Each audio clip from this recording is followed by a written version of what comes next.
नमस्कार, एक बार फिर से आप सभी का स्वागत है। भदोही जिले में जहां पर भारतीय जनता पार्टी ने सस्पेंस को खत्म करते हुए जहां पर ग्रहण लगा हुआ था कि किसको प्रत्याशी बनाएगी और कई दिनों से माथापच्ची के बाद भारतीय जनता पार्टी ने समाजवादी पार्टी के बागी नेता और निषाद पार्टी के विधायक को भदोही से लोकसभा प्रत्याशी बनाया है। 2024 के लोकसभा चुनाव के लिए भारतीय जनता पार्टी अपने धीरे धीरे प्रत्याशियों की घोषणा कर रही है। ऐसे उत्तर प्रदेश में कुल 80 लोकसभा सीटें हैं, जहां पर उत्तर प्रदेश में भारतीय जनता पार्टी 75 सीटों पर चुनाव लड़ रही है और बाकी सीटों पर भारतीय जनता पार्टी के सहयोगी चुनाव लड़ रहे हैं। आपको बताते चले कि जहां पर कल भारतीय जनता पार्टी ने उत्तर प्रदेश में 7 सीटों की प्रत्याशी घोषणा की।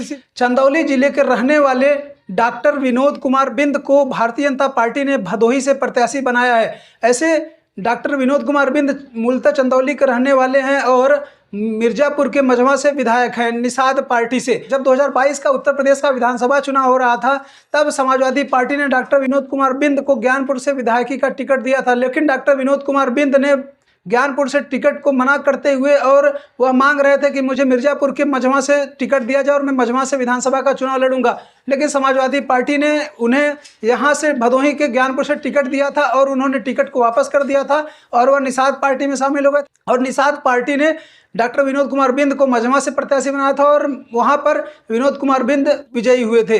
आपको यह भी बताते चले कि मझवा विधानसभा में जहां पर भारतीय जनता पार्टी के विधायक हुआ करती थी, लेकिन वहां पर भारतीय जनता पार्टी ने उनका टिकट काटते हुए निषाद पार्टी को वह सीट दे दी थी और वहां से विनोद कुमार बिंद विधायक बने थे। देखना यह होता है कि किस प्रकार से भदोही लोकसभा में जो मतदाता हैं वह किस प्रकार से निर्णायक भूमिका में किसको चुनते हैं, क्योंकि यहाँ पर एक मुद्दा चल रहा था बाहरी का मुद्दा।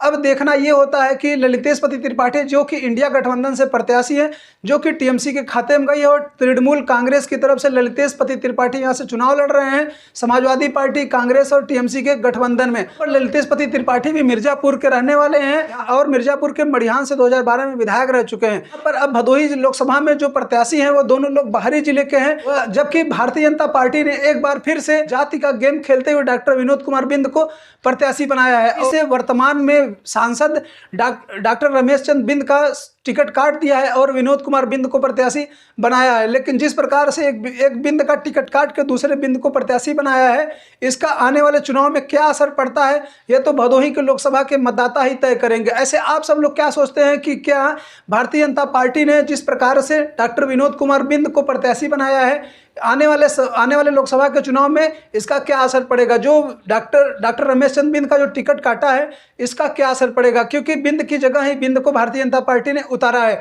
कुछ लोग कयास ये लगाए जा रहे थे कि जहां पर भारतीय जनता पार्टी से भदोही से रंगनाथ मिश्रा को प्रत्याशी बना सकती है, लेकिन भारतीय जनता पार्टी ने ऐसा न करते हुए और अपने वर्तमान सांसद का टिकट काटते हुए और समाजवादी पार्टी के बागी नेता और निषाद पार्टी के विधायक डॉक्टर विनोद कुमार बिंद को यहाँ से प्रत्याशी बनाया है। जिस प्रकार से भदोही लोकसभा में ब्राह्मण मतदाता सबसे अधिक है, दूसरे नंबर पे बिंद मतदाता है और कुल इस प्रकार से मतदाता आते हैं। यह भी बताते चले कि भदोही लोकसभा में 5 विधानसभा आती है और 5 विधानसभा में से 3 पर समाजवादी पार्टी का कब्जा है, जबकि 2 पर एनडीए का, भाजपा और एनडीए का कब्जा है। जहां पर भदोही जिले की 3 विधानसभा सीटें आती है और प्रयागराज की 2 विधानसभा सीटें आती है, जिसमें प्रयागराज में प्रतापपुर और हंडिया विधानसभा सीट आती है, जबकि भदोही लोकसभा सीट से औराई, भदोही और ज्ञानपुर 3 विधानसभा सीटें आती है। देखना ये होता है कि जो भदोही जिले में 25 मई को लोकसभा का चुनाव होगा, यहाँ के मतदाता किसके सिर पर ताज पहनाते हैं यह आने वाला समय बताएगा। ऐसे इस खबर को लेकर के आप क्या सोचते हैं?